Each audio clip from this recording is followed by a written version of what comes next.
नमस्कार, मैं प्रद्युमन जोशीला। हरियाणा बीजेपी की सरकार जाट समाज को अपने साथ मजबूती से जोड़ने के लिए लगातार प्रयासरत है। मुख्यमंत्री नायब सैनी हो या सरकार के मंत्री लगातार इस कोशिश में हैं कि हरियाणा प्रदेश में हमेशा से एक मजबूत वोट बैंक रहे, जाट समाज को अपनी पार्टी बीजेपी के साथ पूरे दमखम के साथ जोड़े रखें। इसको लेकर के तरह तरह के आयोजन लगातार होते रहे हैं। हरियाणा प्रदेश के अलग अलग कोनों में जाट समाज से संबंध रखने वाली विभिन्न संस्थाओं के अनेक कार्यक्रमों में प्रदेश के मुख्यमंत्री से लेकर के प्रदेश के मंत्री तक शिरकत कर रहे हैं। अक्सर हरियाणा में यह सुनने में आता है कि जाट समाज बहुत बड़े स्तर पर भारतीय जनता पार्टी को सपोर्ट नहीं कर रहा। इस वीडियो में हम आपको बताएंगे कि आखिर वो कौन से प्रयास किए जा रहे हैं और उन प्रयासों की बदौलत क्या जाट समाज बीजेपी को अगले चुनाव में बम्पर वोटिंग करेगा। वीडियो को विस्तार से देखने से पहले आप सभी दर्शकों से अनुरोध है कि YouTube पर हमारे चैनल को सब्सक्राइब करें, बेल आइकन घंटी का बटन अवश्य दबाएं, वीडियो को ज्यादा से ज्यादा शेयर करें, वीडियो को हाइप जरूर करें, अपने विचार कमेंट के माध्यम से जरूर रखें। Facebook, Instagram, Twitter, x, threads पर हमें फॉलो और लाइक जरूर करें। जो दर्शक निष्पक्ष, निर्भीक और स्वतंत्र पत्रकारिता में विश्वास रखते हैं वो हमें निरंतर आर्थिक सहयोग जरूर करें। उसके लिए आप हमारे मोबाइल नंबर 94 166 74 472 9416 74472 पर गूगल पे या फोन पे जरूर करें। हरियाणा प्रदेश की राजनीति में हमेशा से अग्रणी भूमिका में रहने वाले जाट समाज को लुभावने के लिए, जाट समाज को बड़ी तादाद में अपने साथ जोड़ने के लिए भारतीय जनता पार्टी का संगठन भी, बीजेपी की सरकार भी लगातार प्रयासरत है। हरियाणा प्रदेश के अगर राजनीतिक इतिहास को देखें तो जाट समाज से आने वाले बहुत से शख्सों ने प्रदेश की सर्वोच्च कुर्सी यानी मुख्यमंत्री के पद को हासिल किया है। अभी पिछले लगभग 11 साल से प्रदेश में किस तरह का माहौल बनाया जा रहा है या बन भी चुका है कि जाट समाज बहुत बड़े स्तर पर भारतीय जनता पार्टी की सपोर्ट नहीं कर रहा।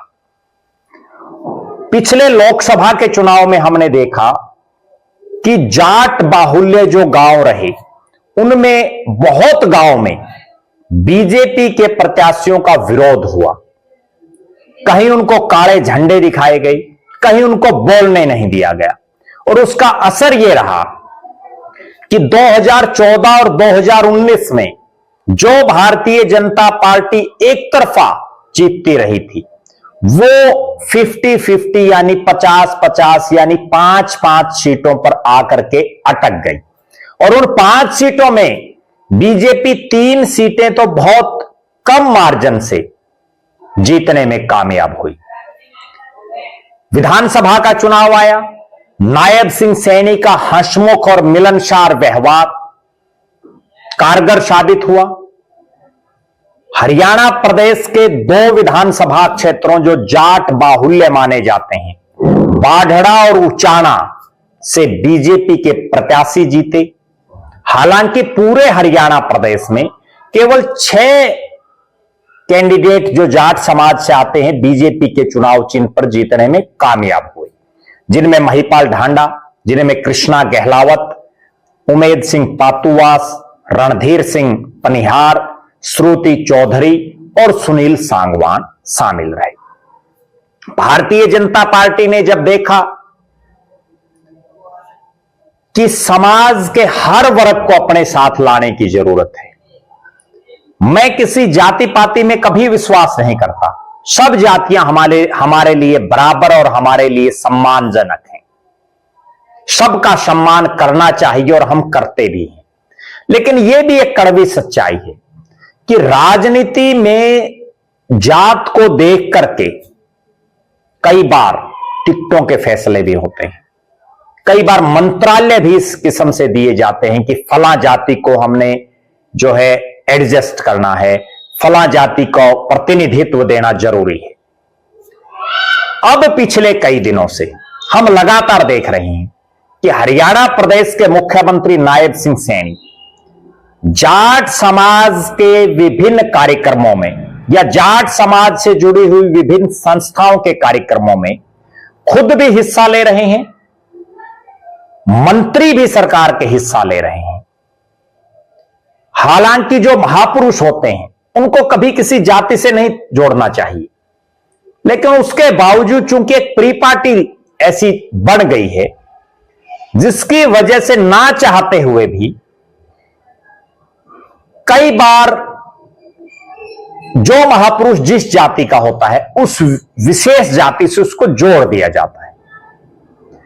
15 तारीख को यानी 15 नवंबर को पुनिया परिवार यानी पुनिया खाप के द्वारा एक कार्यक्रम बरवाड़ा के साथ लगते खरक पुनिया गांव में हुआ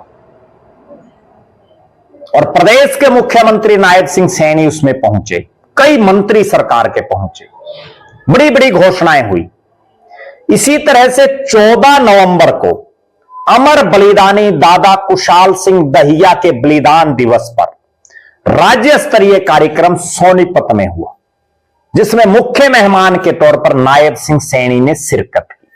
और इस कार्यक्रम को कामयाब करने के लिए मुख्यमंत्री के ओएसडी और इसी सोनीपत से संबंध रखने वाले वीरेंद्र बड़ खालसा ने अलग अलग इलाकों में घूम घूम करके विभिन्न खापों को आमंत्रित किया, विभिन्न खाप प्रतिनिधियों को आमंत्रित किया, प्रदेश की जनता को वहां आमंत्रित किया और खाप प्रतिनिधियों ने मुख्यमंत्री की बातों को सुना। इसी तरह से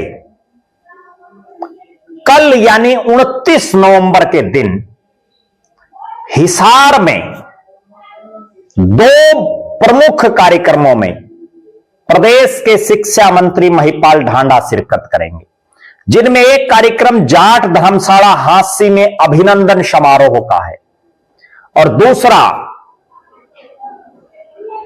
दानवीर सेठ छाजूराम की जयंती पर हिसार के जाट कॉलेज में जो जाट शिक्षण संस्था है वो कार्यक्रम कर रही है। सेठ छाजूराम के जन्मदिन के कार्यक्रम पर पिछले साल प्रदेश के मुख्यमंत्री नायब सिंह सैनी साहब आए थे। इस बार महिपाल ढांडा आ रहे हैं। निश्चित रूप से बीजेपी को भी यह समझ जरूर आ गया होगा कि जाट समाज जो एक डोमिनेटेड समाज है हरियाणा प्रदेश में, जिसका अपना एक अच्छा खासा वोट बैंक है, उसको अपने साथ किसी भी तरह से बड़ी तादाद में जोड़े रखना है, जोड़ना है। लगातार बीजेपी इस तरह की कोशिशें कर रही है।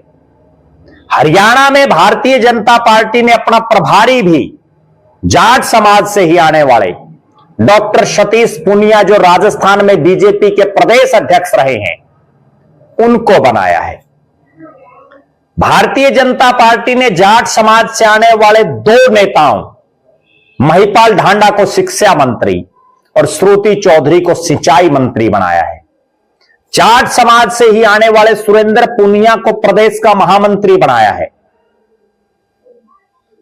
पिछली सरकारों की भी अगर बात करें, जयप्रकाश जेपी दलाल को बड़े पावरफुल महकमे कृषि और वित्त मंत्रालय, चौधरी रणजीत सिंह को बिजली मंत्रालय और कमलेश ढांडा को मंत्री,